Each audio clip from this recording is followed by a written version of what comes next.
इस वक्त मैं मौजूद हूँ अमृत महोत्सव में, जो कि एक चित्र प्रदर्शनी है जिसके माध्यम से हमने दिखाने की कोशिश की है कि जो हमारी आज़ादी की लड़ाई के हीरो थे, जो हमारी आज़ादी की लड़ाई के नायक थे, उन्होंने किस तरह से देश को आज़ाद कराया और क्या थी उनकी कहानी और देश की आज़ादी में उनका योगदान क्या था और किस तरह से उन्होंने एक एक कर अपने प्रयासों से देश को, जो गुलामी थी अंग्रेज़ों की, उससे उन्होंने मुक्ति दिलाई। सरदार पटेल को हम इस वक्त देख सकते हैं, सरदार पटेल के लिए बनाई गई है। इसमें सरदार पटेल की कुछ दुर्लभ चित्र हैं। सरदार पटेल जिन्हें कि हम भारत को एकीकृत करने वाले नेता के रूप में जानते हैं, लौह पुरुष के रूप में जानते हैं। ये देखिए गांधी जी के साथ मौजूद है।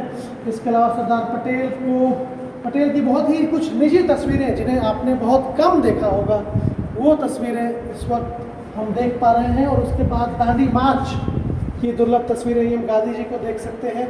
यहाँ पर वे नमक सत्याग्रह के दौरान नमक उठाते हुए नमक कानून तोड़ रहे हैं और एक प्रकार से सत्याग्रह की शुरुआत कर रहे हैं। साथ में दांडी मार्च में कुछ बच्चों को भी हिस्सा लेते हम देख सकते हैं। लोग बड़ी संख्या में गांधी जी के साथ साबरमती आश्रम से दांडी पहुँचे थे। झंडे उन्होंने लिए हुए हैं और कई उसमें गुमनाम और नामचीन सत्याग्रही भी हैं। देख सकते हैं उन जगहों पर गांधी जी की दुर्लभ तस्वीर जिसमें उन्होंने अपने सर को ढका हुआ है। दांडी मार्च के दौरान की यात्रा है।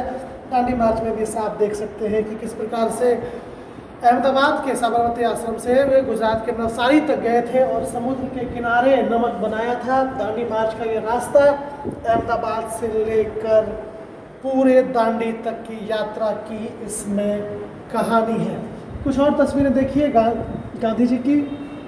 एक लाठी लेकर चल रहे हैं, उनके साथ में उनके सहयोगी हैं। यंग इंडिया अहमदाबाद से अखबार है जिसमें कि ये बातें लिखी हुई हैं। सारी की सारी तस्वीरें मैं दिखा रहा हूँ आपको कि बहुत ही दुर्लभ है। मोहनदास करमचंद गांधी की पूरी कहानी यहाँ पर शब्दों के जरिए और चित्र के जरिए दिखाई गई है। आगे मैं चलता हूँ। यहाँ पर हम आज़ादी की ओर, जब देश धीरे धीरे आज़ादी की ओर बढ़ रहा था, लाल किले पर स्वतंत्रता समारोह हुआ था। पहली आज़ादी की जो वर्षगांठ थी, कहें कि पहली आज़ादी का समारोह था, वो मनाया गया।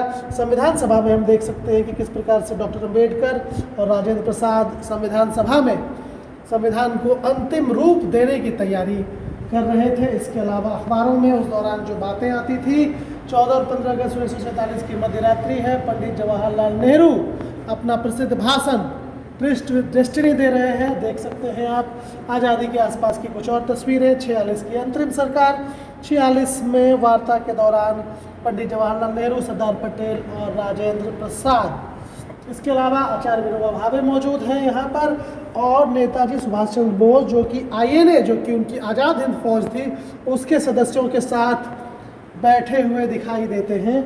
इसके अलावा हम दिखा सकते हैं कि किस प्रकार से शांति निकेतन में गुरुदेव रविन्द्रनाथ टैगोर के साथ महात्मा गांधी, खुद बापू और कस्तूरबा यानी कि बा बैठी हुई हैं। इसके अलावा झांसी रानी रेजिमेंट, जो कि महिलाओं की स्पेशल रेजिमेंट थी, उसके साथ नेताजी सुभाष चंद्र बोस बैठे हैं। और सुभाष चंद्र बोस और आज़ाद हिंद फौज पर उनका एक जो भाषण है जिसमें उन्होंने कहा था कि वे आज़ादी लेके रहेंगे, हम जिएंगे या मरेंगे लेकिन हिंदुस्तान आज़ाद होगा, हमारी फौजें कामयाब होंगी, ये भाषण सुभाष चंद्र बोस ने यहाँ पर दिया था। इसके अलावा आज़ादी की ओर में हम लाल बहादुर शास्त्री को देख सकते हैं, भारत के दूसरे प्रधानमंत्री। इसके अलावा अरुणा आसफ अली, क्रांतिकारी, और राम मनोहर लोहिया, प्रसिद्ध समाजवादी नेता, जिन्होंने आज़ादी के बाद देश की राजनीति में एक बड़ी भूमिका निभाई। फिर वापस चलते हैं आज़ादी की ओर और गोलमेज सम्मेलन में देख सकते हैं गांधी जी, मदन मोहन मालवीय और BR अम्बेडकर, तीनों लोग गोलमेज सम्मेलन में हिस्सा ले रहे हैं। हम सबको मालूम है कि डॉक्टर अम्बेडकर ने तीनों ही गोलमेज सम्मेलनों में हिस्सा लिया था। उसके अलावा डॉक्टर अम्बेडकर की और तस्वीरें देख सकते हैं। राजगुरु और जयप्रकाश नारायण। राजगुरु भारत के शहीदों में से एक, चंद्रशेखर आज़ाद, भगत सिंह के साथ इनका नाम लिया जाता है।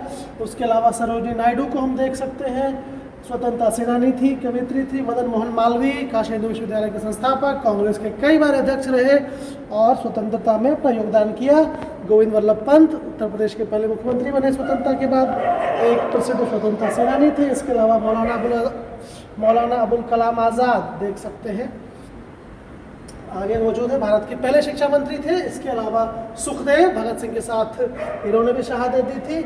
और खान अब्दुल गफ्फार खान, जिन्हें कि फ्रंटियर गांधी यानी कि सीमांत गांधी कहा जाता है, उनकी भूमिका भगत सिंह शहीद आजम, शहीदों के सबसे बड़े शहीद और सबसे प्रमुख राम प्रसाद बिस्मिल, जिन्होंने कहा कि सरफरोशी की तमन्ना अब हमारे दिल में है, और अशफाकुल्ला खां, जिनको भी अंग्रेजों ने फांसी दे दी और देश की आज़ादी के लिए हंसते हंसते फांसी पर चढ़ गए।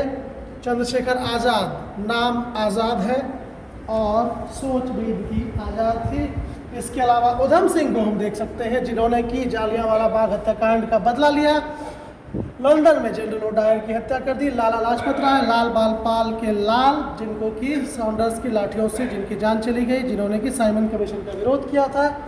खुदाई खिदमतगार की वार्षिक रैली, खुदाई खिदमतगार जो कि एक संगठन था आज़ादी के लिए, बाल गंगाधर तिलक, लाल बाल पाल के बाल, और गांधी के साथ कस्तूरबा गांधी। एक बार फिर से एक दुर्लभ तस्वीर, गोपाल कृष्ण गोखले, गांधी जी के राजनीतिक गुरु, प्रसिद्ध कांग्रेस नेता करतार सिंह सराबा, एक और शहीद लाल बाल पाल, एक साथ दिखाई दे रहे हैं तस्वीरों में। और साथ ही है मैडम भिखारी कामा, जिन्होंने देश से बाहर आज़ादी की अलग जगाई, और लाला हरदयाल, जिन्होंने कि एक गदर पार्टी बनाई और भारत से बाहर रहते हुए आज़ादी के आंदोलन को चलाया। तो इस प्रकार से हम ये देख सकते हैं कि इस प्रदर्शनी में दुनिया के हर इलाके से जो भारत की आज़ादी की एक पुकार हुई थी, चाहे गदर पार्टी हो, चाहे आप मैडम कामा की बात करें, या भारत के अंदर रह के क्रांतिकारियों ने गतिविधि चलाई, हर तरह से जिन लोगों ने भी देश की आज़ादी में एक भूमिका निभाई थी, उनको एक तरह से यह चित्र प्रदर्शनी समर्पित है। और लगभग 60-65 चित्रों के जरिए देश की आज़ादी की पूरी कहानी आप यहाँ पर देख सकते हैं।